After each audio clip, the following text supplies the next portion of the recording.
way that I saw it is, what we did was very restorative. Yeah. Like, all we did was stop for a moment at whatever we're doing to talk and to share very basic information about each other. And the goal of the activity is to show us just how simple it is to be restorative. It's not like rocket science. It just takes conversation, people talking. And, we're so busy in this Zoom, like we don't stop and do that too often anymore. So that was the goal of the activity. All right, so now we're going to jump into restorative practices and special needs. So the very first thing I like to do is teach the brain. All right, so I have like a little follow along handout that I gave y'all. So I'm gonna teach 3 parts of the brain, and I do it with my hands. So if you guys could just give me your eyes. So everybody just repeat after me. This is my brain. This is my brain. This is my brain. This is my brain.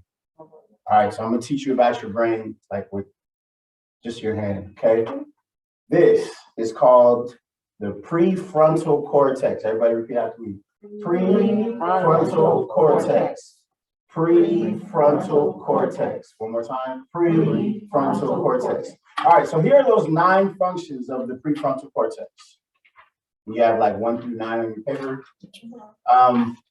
Your thinking, in charge of your thinking. Problem solving. Decision making. Focus. Working memory. Planning. Regulating emotions. Circle number 7. Regulating emotional. Regulating emotions. Regulating behavior.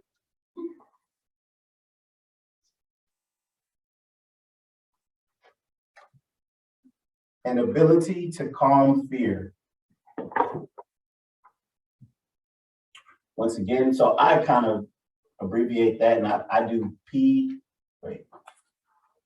PFC when I talk to kids, because they can't say prefrontal cortex. I'm sorry, what's the last one? Ability to calm fear. PFC, that's the prefrontal cortex, okay? So back to my hand, this right here, the part of your brain, this is called the hippocampus. So it's this part right here. It's called the hippocampus, and it has 2 functions. It's where memories are formed and where memories are stored. Where memories are formed or memories are stored.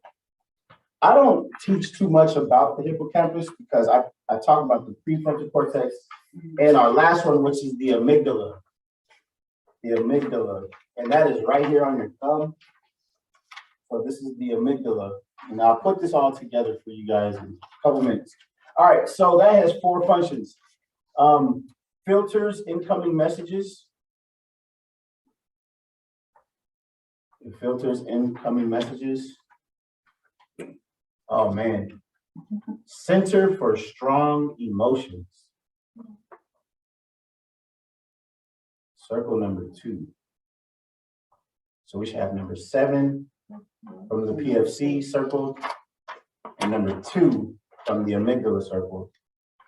The last 2 are controlling aggression. What was number 3? Do I have? Yeah, fine. Yes, I'm sorry. Controlling what? Controlling aggression. Number 4, helps you remember things related to emotions. So remember related to emotions.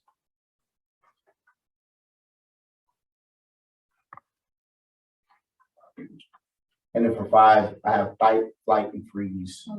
Go through those 3 sequences. All right, so I focus on the PFC and the amygdala. Fight, flight, or freeze. All right, so back to the brain, okay? So if everybody can hold their hand up when they get done writing. the activity, if you ever teach it to a kid or, I've taught it to every grade level and they respond well to this because they learn the brain quickly. But essentially the prefrontal cortex has a job. So watch, just somebody tell me what they think the job is based on what I do with my hand. Okay, so I'm gonna take my thumb and I'm gonna put it in the center. And I'm gonna close my 4 fingers. I'm gonna make a fist. You're holding everything together. You're on the right track. You're on the right track. Let's build on that. We don't circle number 2 is the center of. So this is where all your emotions are stored. This is how I teach it to the kids, right? So all your emotions are stored here on your thumb, and then your prefrontal cortex, your PFC, is wrapped around that. It protects it. It protects your emotion. All right, so the prefrontal cortex main job is to protect your emotion. Did we take the emotion away? This is how I talk to the kids. Did we take the emotion away? No, because you are entitled to whatever you feel because you are you. What we're trying to do is keep our PFC down in order that we do not expose this emotion, because if we expose the emotion, then we're going haywire, right? Like I had a 2nd grader, I taught him this week, but basically he said he was angry. I said, well, your anger is right here, right? And I said, well, what caused your prefrontal cortex to go up? He was like, well, they wouldn't let me read a book. And then I was like, then what? He was like, then they told me no again. I said, then what? He was like, then I started tearing up the room. So I said, at that point, your PFC was this high, right? That means the anger, which is true to you. I said, what was it doing? He was like, it was going cray cray. And I was like, yes, it was. I was like, so what do you think we should do with our PFC? He was like, it should be down so we can control the emotion. He said that with his own mouth. So I said, well, what does that look like? He was like, well, maybe I can. He came up with his own strategies to keep his PFC down. So one of my brother, right, because he's the reason why, but I just wonder if he knew their strategies outside of what he knew, right, to keep his PFC down. So I encourage you, if you get the opportunity, because I know you guys get like time with kids one-on-one.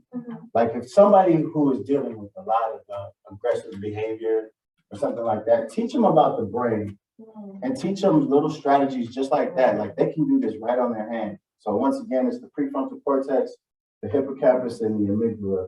The goal is to stay here, right? So always protect the emotion.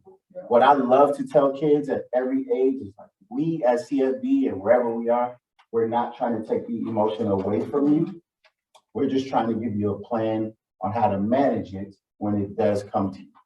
So you don't have the right to say or do whatever you want just because you're angry, right? But you're entitled to be angry, right? We're never going to steal the emotion. We just want to give them a plan for what to do when they feel that emotion. Okay. All right. Well, thank you for listening. We are about to go into